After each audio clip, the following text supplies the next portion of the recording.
Alek says there's a short window to take advantage of AI side hustles before it's too late.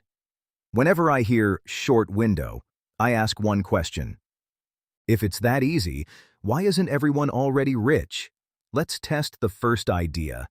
AI YouTube screensaver channels. The pitch: generate AI art, upload long screensaver videos, earn $1 to $10 per thousand views. On paper, that sounds passive. But here's the math. To make $3,000 per month at a $3 RPM, you need 1 million views every month. Not once, every month. And low-effort content usually attracts low advertiser demand. Low advertiser demand equals lower RPM. He even shows channels that stopped posting. If it's a gold mine, why stop mining? Now let's talk about print on demand. AI makes design easier. That's true. But easier entry means more sellers. More sellers means pricing pressure. If everyone can generate 50 designs in an hour, design is no longer the advantage.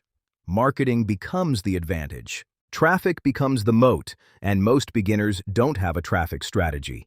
He shows shops doing 30 to 40,000 per month. What we don't see: ad spend, failed stores, saturation levels, return rates, time to first sale.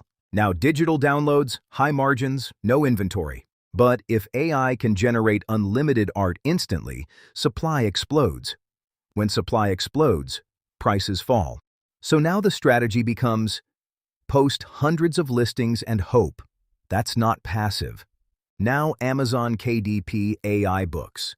Lowest barrier of all, which also means highest competition. Even he admits the income cap is $1,000 to $4,000 per month.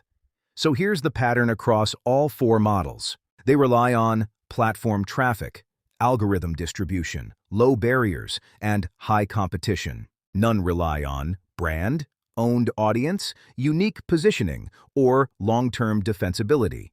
AI makes production easier, but it also makes competition easier. So the real question isn't, can this work? It's, what's your moat? Because when barriers drop, margins follow. Because when barriers drop, margins follow.